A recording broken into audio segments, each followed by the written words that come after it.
In ancient times, there was a Zen master who taught his students the way of enlightenment. He would often use parables to help his students understand the nature of the universe and themselves. One day, the master decided to teach his students about the Zen parable of the ox. He gathered all of his students together and began to tell the story. Once upon a time, there was a farmer who had an ox. The ox was strong and healthy, and the farmer used him to plow his fields.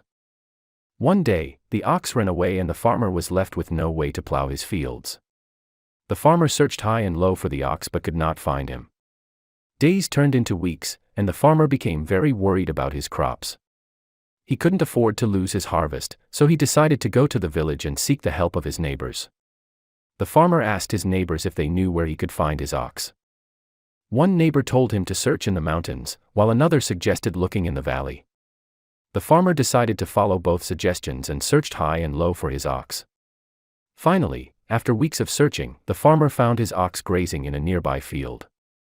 The farmer was overjoyed to have his ox back and thanked his neighbors for their help. The Zen master looked at his students and asked them, "What is the meaning of this parable?" One student raised his hand and said, "The ox represents enlightenment, and the farmer represents the seeker of enlightenment. The farmer searches high and low for the ox, just as the seeker of enlightenment searches for the truth." The Zen master nodded and said, "Yes, that is one interpretation. But there is more to the story. The ox represents the true self, and the farmer represents the ego. The ego seeks the true self, just as the farmer seeks the ox. But the true self is always there, waiting to be found." The students were silent as they contemplated the meaning of the parable.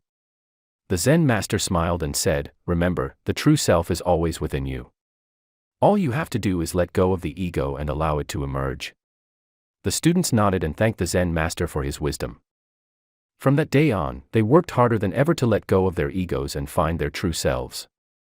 And the Zen master continued to teach them the ways of enlightenment through his parables and teachings. The lesson learned from this story is that the true self is always within us, and we must let go of the ego to allow it to emerge. Just like the farmer who searched high and low for his ox, we may search for enlightenment, but it is always within us. The true self is always there, waiting to be found. We must learn to let go of our ego and look within ourselves to find the answers we seek. By doing so, we can achieve a sense of inner peace and enlightenment. Thank you for watching. May you have peace and prosperity, and may all your wishes come true.